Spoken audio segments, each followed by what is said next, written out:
After more than 2 years away, Miguel Baeza returns to the octagon against Punahele Soriano this Saturday. And we were talking a little bit before we got started. It's been a minute, so catch me up on what's gone on with you for the last 2 years.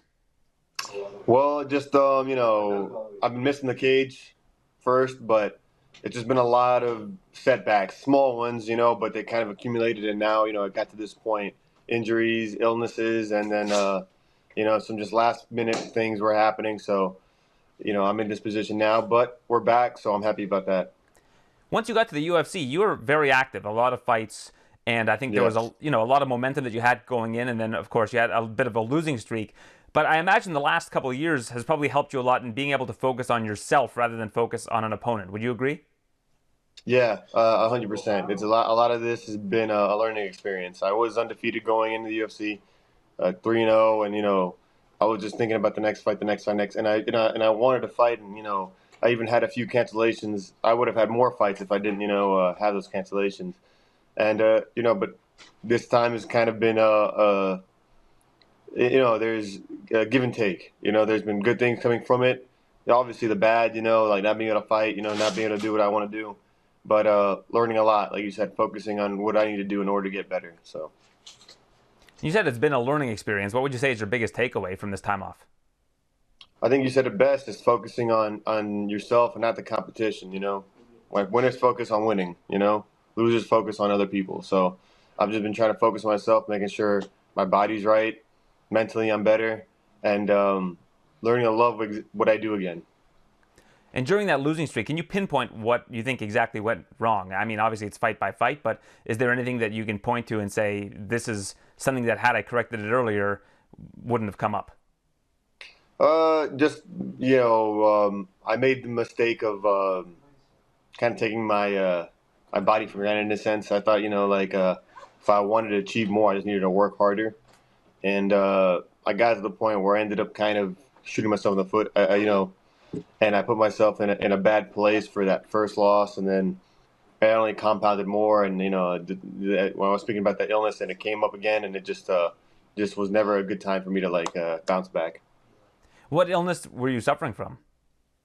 Well, I've gotten rhabdo a few times, so and then the last time I got it was probably the worst. Sorry, what did you say it was? Rhabdo. Okay, can you explain what that is?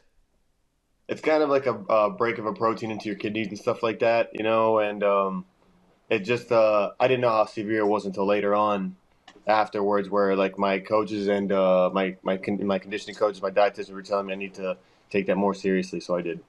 So what impact does that have on you, and are you able to cure that, or is it just something that will recur throughout your life? It takes time. It takes some time to get over it, and I didn't know that. I just kept on trying to push it because I wanted to get those wins back, or those losses. I wanted to get them back, and it's something that I had to learn more about. How to really treat my body, how to train properly.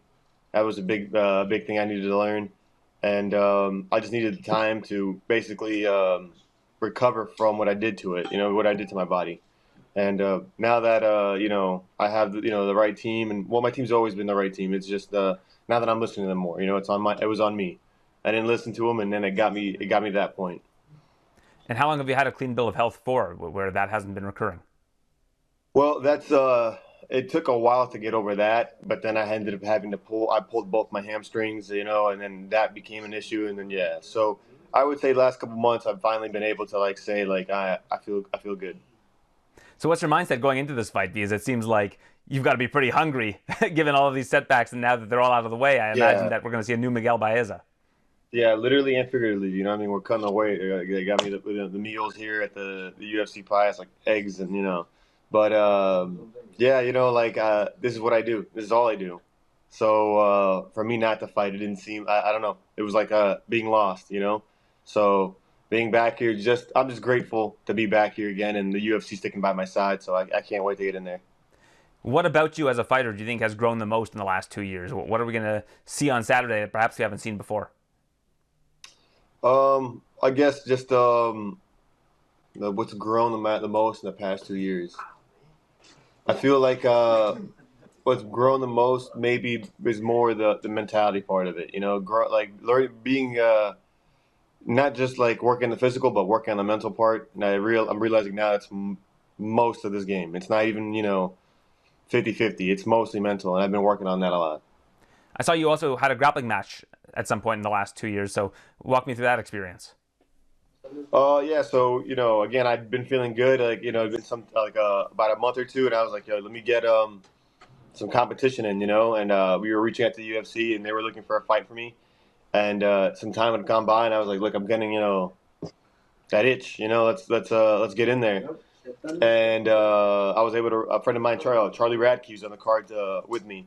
Ended up reaching out to Fury, and they set up a grappling match. It was against Neil Magny, and something ended up happening where he had to pull out, and I just at that point I didn't really matter. I just wanted to compete. So it went well. I got the submission and get those competitive juices flowing again and get a W. It's almost like a dress rehearsal, right? You get to experience that competition again to, I guess, with less gravity than this fight will be. Yeah, exactly. I take every competition seriously. So gravity, I feel like it's the same. Like, you're not gonna underestimate anybody. That guy was a black belt too. So I was going in there to finish him, just like I'm going in there to finish him on June 8th. Yeah, I think also there's that expectation though. When you go into a competition, you kind of want to have those jitters out of the way, where you can say to yourself, like, I can still do this. Like, I can still do this at a high level. I can still beat people in competition and be my best self and prevail. So I think that probably will be helpful for you going into this weekend. Yeah, definitely. Yeah, having those, like you said, those competition jitters kind of knocked them out of the way. We did weigh-ins and everything, so it was just like getting back on, back on your bike or getting back on the horse, whatever you want to say. But it was just a good way to kind of break that ice and get back to it. And how do you like the matchup? Punahele Soriano also having, some mixed results lately. I like any matchup, to be honest. I'm not, before the injuries and the illness, to be honest, I didn't say no to any fight they gave me. I just had to. I was in a bad position in order to take fights, but any matchup I like. I don't really shy away from a name. Well, Miguel, it's awesome that you've got a clean bill of health, and we're going to get to see you at full strength this Saturday, yourself against Punahele Soriano. Thank you so much for doing this. I appreciate it. Thank you, guys.